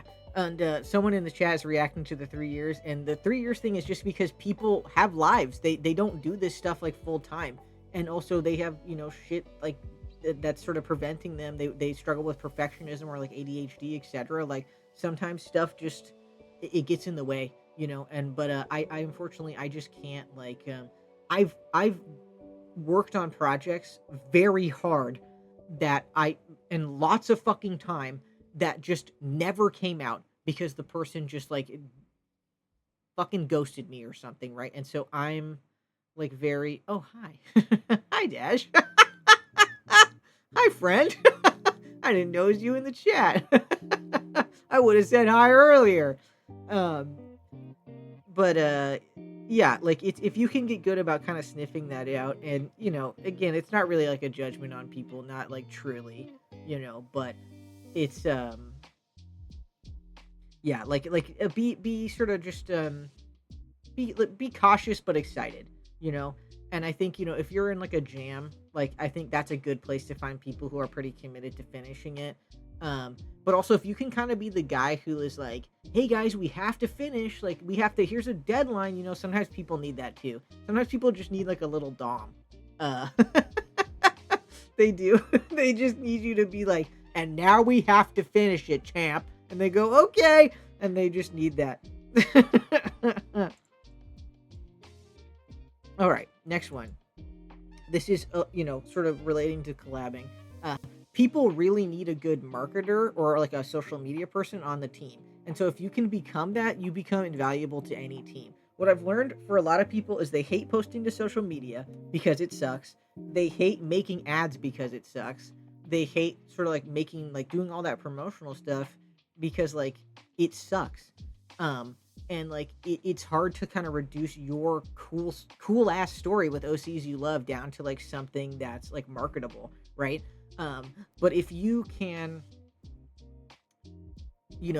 get good with that, and you like it, and it's something that doesn't bother you, that's a really valuable asset to any team. So like for both of my novelists that I work with, I told them, I'm like, you don't have to worry like at all about like social media posting if you don't want to. Like, I'm happy to take all of that out of your hands, and I will work on every promotional piece that we have to, and worry about like distribution and other stuff. Because like, frankly, they are doing more work than me. Writing a whole novel is way harder than me drawing 5 pictures for each chapter. It just is. Like, maybe if I was someone who did like really, really detailed like illustrations and stuff, like, maybe then it could be like kind of around the same amount of work and stuff. But I draw cartoons. Like, I draw like, I draw little fucking comics and very simple stuff for a living. Like, my style has had to become simplified for comic making. Like, there's a reason we see a lot of simplified styles for comics, and it's so that the comics can get fucking done. Um, and so, that's just the reality of it, is that when I'm making pictures for a novel, I am not doing the same amount of man hours that someone writing that novel is doing. So I am looking for places in the collaboration that I can fill in those spots, you know? Thank you, friend. I'm glad my cartoons give you life. Fucking life, sorry. But yeah, this is a nice skill to have. It'll help you down the line as well. If you can just sort of and just look at what other people are doing. Just kind of copy them, but not, to the side. Like, just if you like my stream setup here, for example, right? It's very simple, but I just looked at what people offered as a template, and then I made that again. Like, I just used whatever that they had. Like, this was very, very, very simple. Once you kind of know what's going on, like, I just did what other people did, because oftentimes, it's tried and true, right? Like, people make a bit, those pictures that are like, oh, here's the novel cover and here's all the tropes around them. People do that because it works. I know there's a lot of critique around being like, don't tell me the trope of your novel. Like, tell me if your novel is like, is it good or not? And like, I don't know, like, if I love, like, that critique. Like, I understand where people are coming from, where they're like, well, I want to know about your book. But we live in a society, like, where, attention spans are very short, and you really need, like, a quick get 'em for stuff. So, like, and especially me, like, I'm looking for very specific stuff. Like, I want trans het. Like, I want, like, a fucking trans mask person and, like, a femme together. So, like, I am looking at those just like tags and the very quick stuff when it comes to promotion. Like, I'm looking for that stuff, because I've even found books that were trans het and they never fucking disclosed that, and that pisses me off, because I want to know that it's what I'm looking for, and I want to know quickly, because I am very busy, like the rest of everyone else is on this fucking planet. Like, so just tell me. Please, I want to know. I don't mind if it's reduced a little bit, because like fucking, if it looks interesting, I'll read the longer summary. I'll click through and I'll read the longer summary, and then if that sounds good, I'll buy the fucking book. Like, it's okay to fucking, we have to do these little things that like grab people's attention. And yeah, it's probably gonna feel bad, because fucking marketing is marketing. It's a fucking ad. Like, but it's the reality. Like, we can try to do what we can do to like make good changes and other stuff, but like, at the end of the day, if you want people to look at your stuff, you have to tell them about it. You can't be like an island.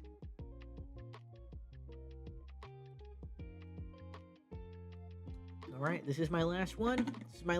But we're reaching the last 20 minutes, so I think we're making good time. This one is especially relevant to webcomics.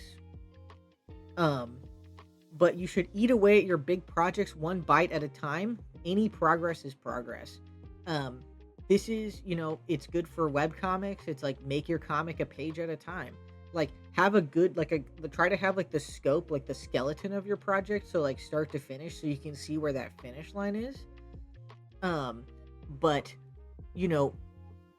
I think, don't try to do all the sketches for your entire comic at once. Like, focus on like chapter 1, and then focus on like, page 1, and then keep fucking doing that, right? And like, celebrate your milestones as well. When chapter 1 is finished, do a little celebration, tell the people, make a PDF, slap that sucker on Itch.io or like Google Play, and have people like tip you like $1 for it if it's like a free comic. Like, Having like an archive of PDF is really great. There's way too many webcomics that aren't archived into like a PDF format anywhere. Like people make amazing comics and they're just not available on places where like people are reading comics. And it kind of kills me. Like I don't know, but that's an aside. And this is something I have to tell myself when I'm having a really hard time working on my game because my game is fucking huge. It's massive, and I just have to tell myself like any amount of work is like more work done than at the beginning of the day. So like I'll like be hard on myself where I'm like, oh, I hold on, I'm gonna cough if I don't drink water.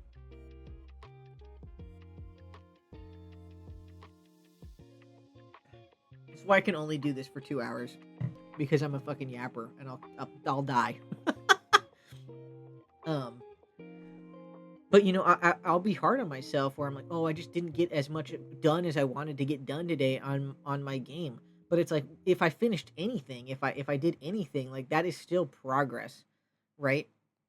It's still just you know the percentage has gone up from when you last did it, and it's just you gotta like keep the marathon in mind with big projects. You really do because like they are not a race. Like I think it's okay, you want to do like a short project and you want to do it very fast. That's awesome. But if you're a one person team, you don't have anyone there to help you out. Like you just gotta pace yourself, and you gotta find like achievable little goals to get you to that end one. And that's where I think like a planner really does help because you can be like, okay, this day I'm working on this thing in my project. So like this day I'm doing 5 sketches for my page, like for my comic, or this day I'm doing this scene in my game and I'm finishing like this thing. Um, and I think that could be it can be really good just to sort of visualize and write down what you need to get done and to see it. And yeah, it's you sort of you have to get through the whale one bite at a time. And I think it can be very achievable. I think it's good to tell yourself that you can do it.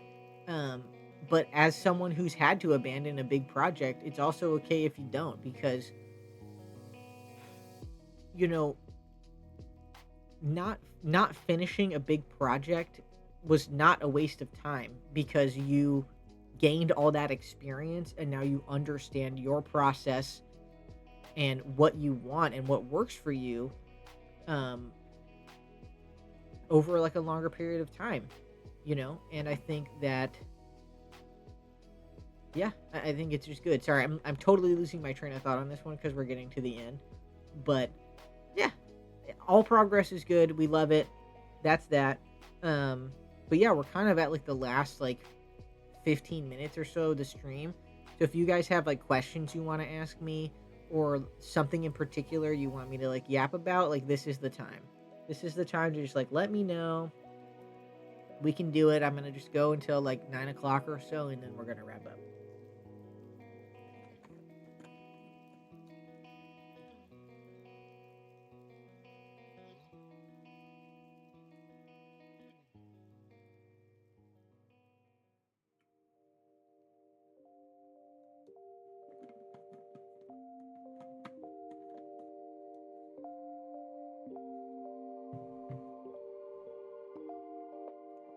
Yeah, any writing progress is good. Like even if you can just get out like a skeleton for something, or even if you get out a scene that you want to sort of change later, right? Like I think what's great about like writing like a novel, as opposed to like drawing a picture, is like it feels very like malleable to me. Like it feels so much more instantly like malleable than like a drawing is. Like you can delete a sentence in like you know less than a less than a second, and you know you've done stuff, friend. But also you can always do stuff in the future, and you can call yourself whatever you want. And I've read your work and I like it.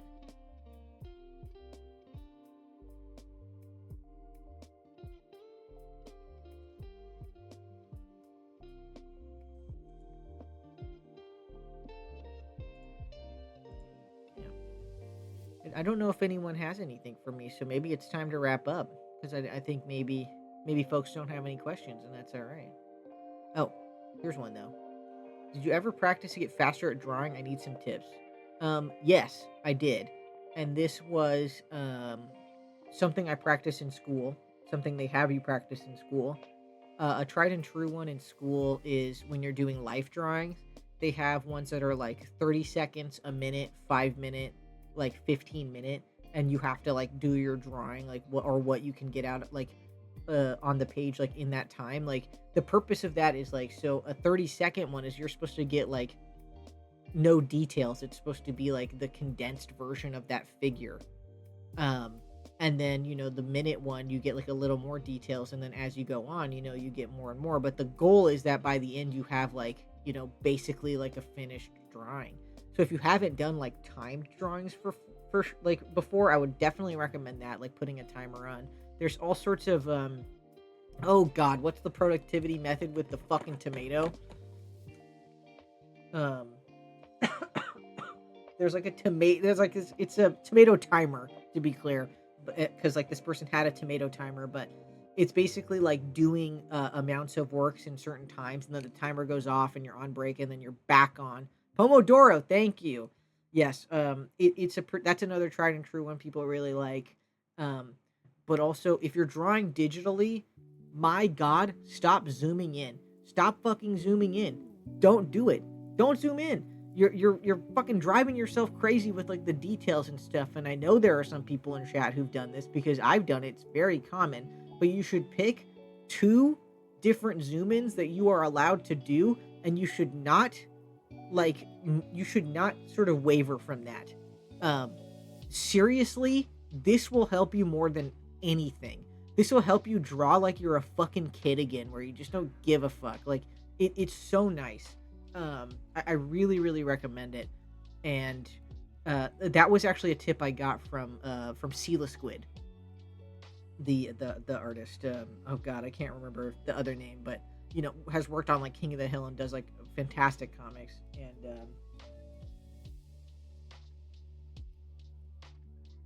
yeah, that one really works. Like you should have sort of a zoom that's sort of like your out one, and then the zoom that's for details, and you can zoom even farther out than that. You're just not allowed to zoom in.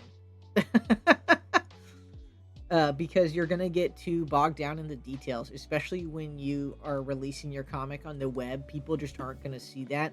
But also, you need to be focusing on the big picture anyways. You need to be focusing on, like, is it readable? Like, how's the form? Like, how's like sort of the story, like overall, because it's nice to make like a really detailed drawing, but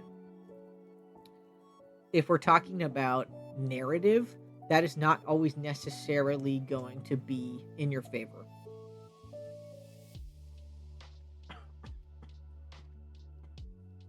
So yeah, try to put a timer on. Try to draw from life instead of coming out of your head. Do like practices looking at something, because then you're gonna have to. Because then you're forced. You're gonna have to force yourself a little bit. You're forced to get that whole picture into your picture, right? So you need to be like, basically, kind of put on a leash a little bit. These restrictions like were for a reason.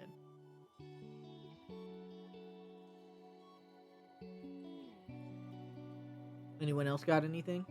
Anything before we wrap up? Now's the time. Now's the time, you sick freaks. You sick little fucks. I haven't shown you. Does this show up on screen? It does. Do you see this? Oh, you can't. You definitely can't at all. I got the it's the half of a necklace. Gummy's the other half. It's downstairs.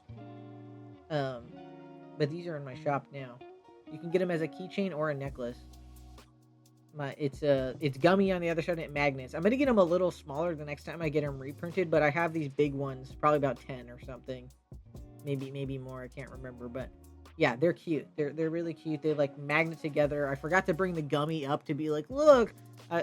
So it's just Edwin sad, but yeah, you can get them as like a keychain or like a necklace, or you can just get them and do anything you want to do.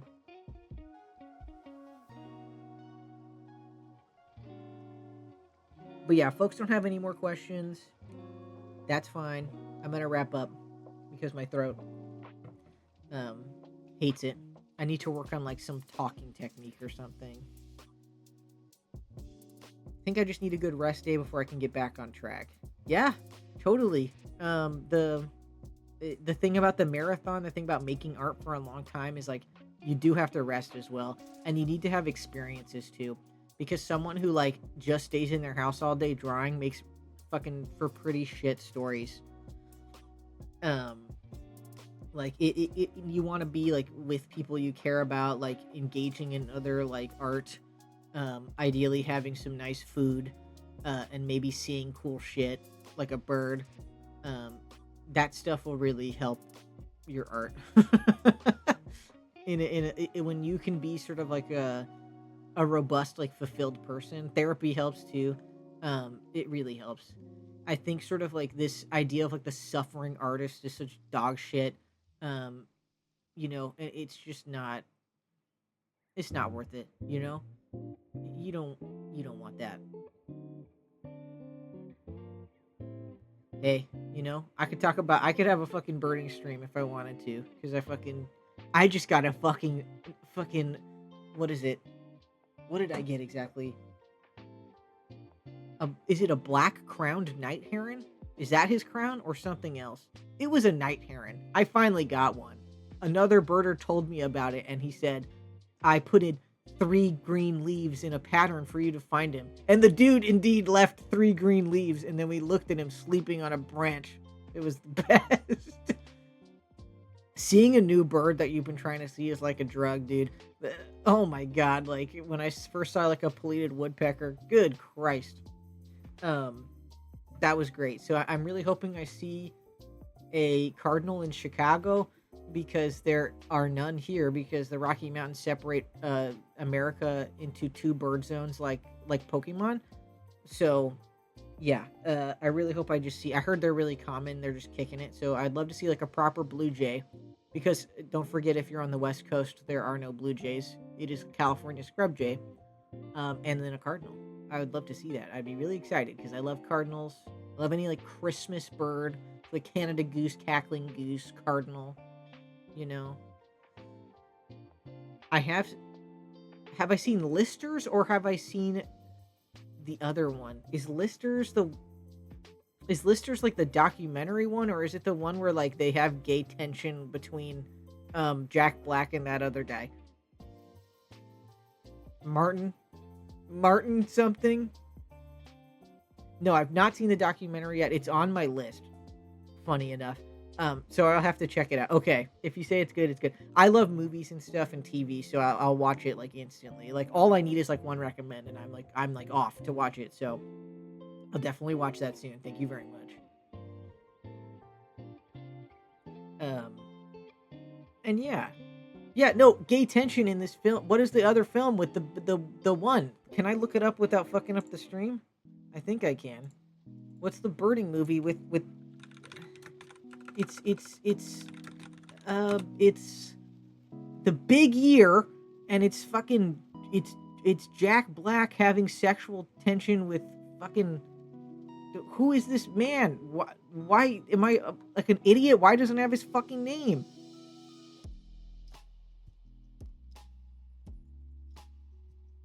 Steve Martin. Steve fucking Martin. Were people saying that in the chat and I missed it? Steve Martin, yes. Big Year. Yes, it's cute, but like for some reason, like Jack Black and Steve Martin have like amazing like gay sexual tension in this, where it's like there's just like they should just be together birding. That's all I'm saying. Gay tensions anywhere, right? If you really look at it and you're not a fucking coward. So that's why I ship Odo and Quark from fucking Deep Space Nine, because I'm not a fucking coward, all right? Because I see gay tension, and I fucking go for it. I don't care what kind of fucking ugly ass alien you are. If I see it, I'm going for it. Right, anyone else? Hold on. This is supposed to be a YouTube video, but real quick, if anyone's going to the Star Trek convention in Las Vegas next year, let's hang. I'm gonna make Jeffrey Combs signed a picture of Edwin. But don't tell him, okay? Don't tell him. I think it'll be good. We don't have to make it weird. I can just make Jeffrey Combs sign a picture of Edwin. It's gonna be no problem. He's gonna be like, "Who's this?" I'll go, "Oh, just a character of mine. It's no problem." Okay. Now that that's on YouTube, he's not gonna find it.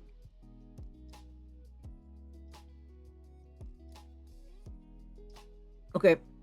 Thank you, everyone. You're fantastic. I appreciate it. I'm really pleased that no one was.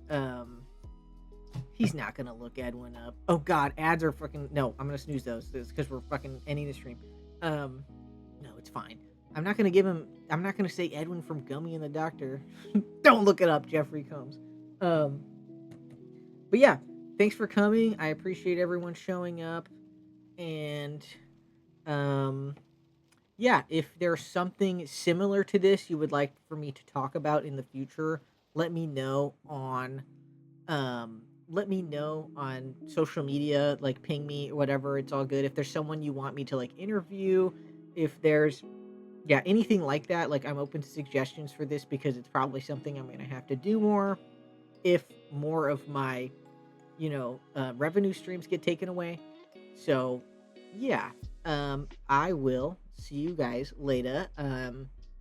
Probably in December only once, but then in January likely more because I'll have a lot more time. Christmas is just busy for me because I love it and I take time for it and I want to eat cheeses and be with my friends and listen to Jake the Flake, the most underrated Christmas song of all time. So yeah, I will be gone, and yeah, that's it.